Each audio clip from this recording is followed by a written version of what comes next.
بہت سارے لوگ فیسٹیول میں جاتے ہیں، اسی غرض سے جاتے ہیں کہ وہاں شادی ہو جاتی ہے، وہاں رشتہ ہو جاتا ہے، وہاں مل جاتی ہے۔ وہاں بہت سارے میرے جاننے والے لوگ ایسے ہی بسوں میں بیٹھ کے چلے گئے کہ ہم وہاں جائیں گے، لڑکی پسند کر کے لے آئیں گے۔ تو یہاں اب میں نے اگلے دن سے ایک رشتہ کروایا، تو وہ کہتے ہیں کہ جی 25 لاکھ روپے کھانے پہ خرچ آیا، کھانے پہ 25 لاکھ روپے کھانے پہ خرچ آیا۔ ایک جگہ اور ہم گئے تو لڑکی کا باپ رونے لگ گیا، کہتا ہے میں نے اپنی بیٹی کی شادی اپنوں میں اتنی چاہت اور محبت کے ساتھ کی تھی، 20-30 لاکھ روپے کا صرف میں نے کھانا دیا تھا۔ اور السلام علیکم ورحمۃ اللہ وبرکاتہ، میں ہوں حافظ عثمان الخیر عیسیٰ سینٹر سے آپ کے سامنے حاضر ہوں۔ بہت سارے لوگ کمنٹ کر رہے تھے بہت سارے سوالوں کا، رشتوں کے بارے میں، چترال کے بارے میں، کلاش کے بارے میں، پاکستان کے بارے میں۔ تو میں اس وقت سعودیہ میں کے شہر مکہ میں ہوں۔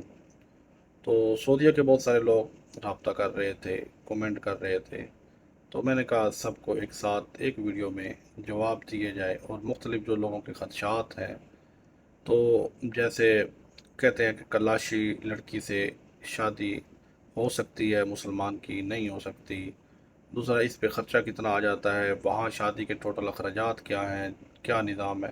تو اس بارے میں نے کہا ایک مکمل تفصیلی ویڈیو آپ کو دے دوں، تاکہ آپ کے ذہن میں جو خدشات ہیں وہ نکل جائیں، اور آپ آسانی کے ساتھ آگے بڑھ سکیں اور اس کو لے کے چل سکتے ہیں، نہیں چل سکتے وہ اپنا محاصرہ خود کر سکیں۔ دیکھیں، سب سے پہلے تو بات کریں گے کلاش۔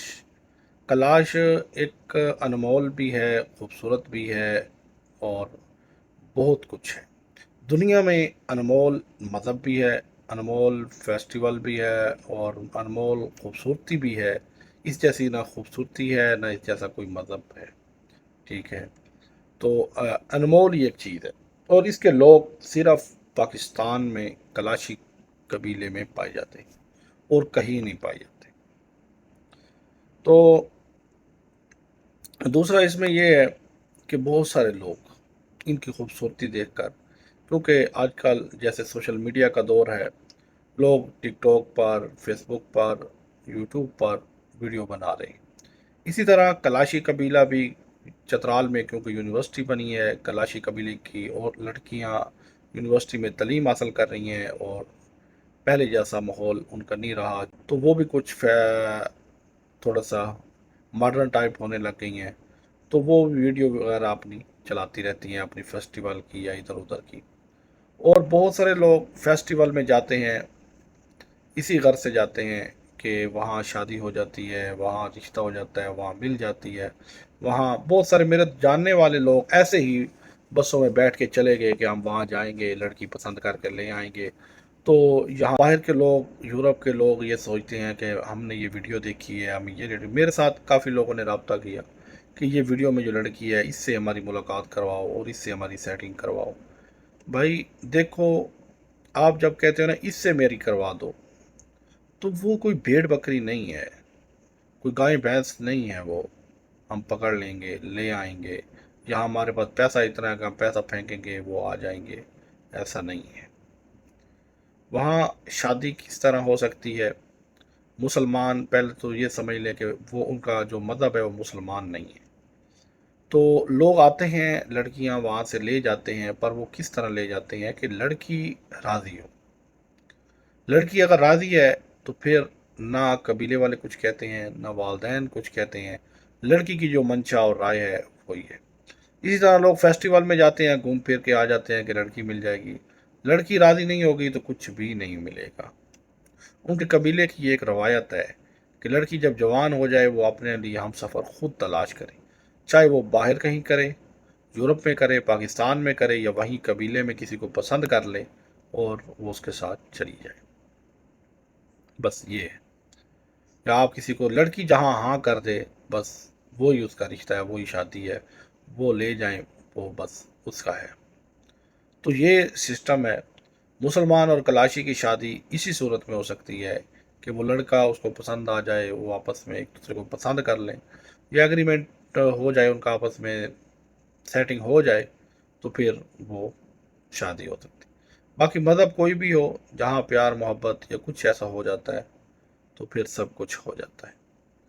تو یہ ان کا سسٹم ہے جو میں آپ کے سامنے کرنا چاہتا تھا۔ تو دوسرا جو ہے، اس میں کہتے ہیں کہ خرچہ کتنا آئے گا، تو یا یہ کہتے ہیں کہ وہ لوگ پیسے لیتے ہیں۔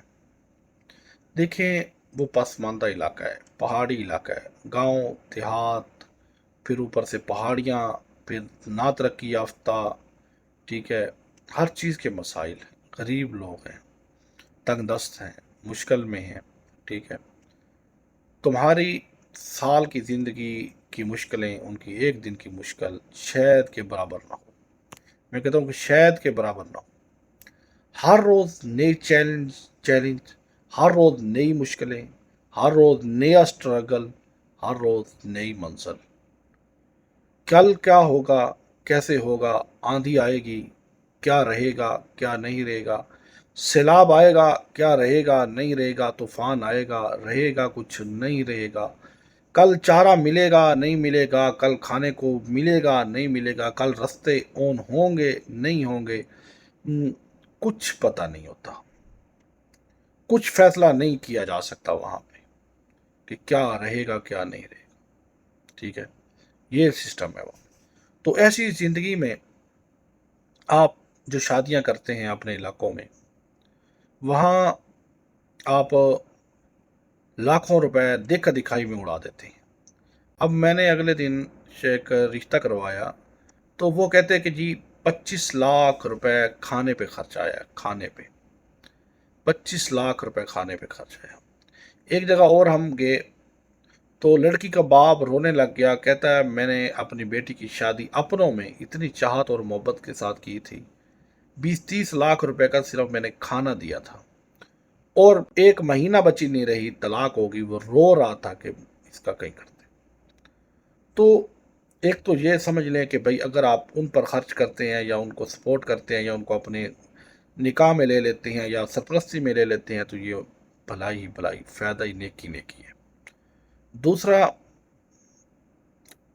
پیسوں کا جو معاملہ ہے، اسلام میں بھی یہی ہے کہ جتنا شادی کا خرچہ ہو وہ لڑکے والا ادا کرے، لڑکی والا پہ بوجھ نہ بنے۔ یہ جہیز کو لعنت کہا گیا ہے، یہ رسم و رواج کو لعنت کہا گیا ہے۔ کس وجہ سے کہا گیا؟ اسی وجہ سے کہا کہ یہ اسلام کے خلاف ہے۔ تم اگر اسلام سے دور نکل گئے ہو، تم نے اپنی اور منزلیں اور دنیا اور مستقبل بنا لیے ہیں۔ یہ شادی کے موقع پر فیملی کی سپورٹ ہے، اور شادی کا جتنا خرچہ ہے وہ آپ نے اٹھانا ہے۔ شادی کا خرچہ ہے، ان کے انتظامات کا خرچہ ہے، اور ان کی سکورٹی کا خرچہ ہے، یہ آپ نے ہی اٹھانا ہے۔ آپ ہی اس کو افورڈ کرو گے، آپ ہی اس کو پروان چڑھاؤ گے، اور آپ ہی اس کو مکمل کرو گے، تب جا کے یہ رشتہ پروان چڑھے۔ اگر آپ کے پیسے کسی صحیح مستحق تک، اس کی فیملی تک پہنچ جاتے ہیں، ان کی سپورٹ ہو جاتی ہے، تو یہ بھی صدقہ جاریہ ہے، یہ بھی بھلائی کا راستہ ہے۔ بچی کسی اچھے گھر میں آ جاتی ہے، وہاں اچھا کھانا پینا، اچھی رہائش، اچھا نظام چل جاتا ہے، تو یہ بھی ایک فلاحی کام ہے۔ اور بہت سارے آپ نے فلاحی کام کیے ہوں گے، پر کسی کے سر پہ ہاتھ رکھنا، کسی تنگ دست کی مشکل کو آسان کرنا، ہمارا تو یہی کہ ہے کہ لوگوں کے لیے آسانیاں پیدا کریں۔ جو لوگوں کے لیے آسانیاں پیدا کرتا ہے، اللہ اس کے لیے بھی آسانیاں پیدا کرتا ہے۔ جہاں ہو سکے، جیسے ہو سکے، لوگوں کے لیے آسانیاں پیدا کرتے جائیں، راستے بنتے جائیں گے، راستے ہموار ہوتے جائیں گے۔ یہ نہ سوچیں کچھ ختم ہو جائے گا، کچھ مٹ جائے گا، کچھ فنا ہو جائے گا، تو جس کے ساتھ تم سودا بازی کر رہے ہو اس نے کہا میں 7 گنا بڑھا کے دوں گا، میں واپس لوٹاؤں گا، تم بے فکر رہو۔ اگر اس کے لیے کر رہے ہو تو انشاءاللہ وہ ضرور آپ کو لٹائے گا۔ تو پہلے بھی اسی نے دیا ہے، اب بھی اسی نے دیا۔ کسی کے سہارے آ جانا، کسی کے ساتھ جڑ جانا، اور کسی کے خیر خواہ بن جانا، کسی کا سرپرست بن جانا، بہت بڑی نیکی ہے۔ اللہ پاک آپ کو خوش رکھے۔ تو یہ آپ کو شاید سمجھ میں آ گئی ہوگی، خرچے والی بات بھی اور رشتے والی بات بھی۔ تو باقی کوئی بھی سوال ہو، کومنٹ بلا جھجک کریں، واٹس اپ نمبر آ رہا ہوگا، بلا جھجک رابطہ کریں، اپنے آپ کو سیٹسفائی کریں۔ یہ نہ دیکھیں ایک مولوی بیٹھا ہے، داڑھی ٹوپی والا ہے، چل جی بندہ ٹھیک لگتا ہے، چلو جی معاملات طے کر لو، معاملات اوکے کرواؤ۔ نہیں، اپنے آپ کو مطمئن کرو، سیٹسفائی کرو، اپنے جو دماغ میں خیالات ہیں پہلے ان کو کلیئر کرو، اس کے بعد معاملات کرو۔ یہ نہ ہو کہ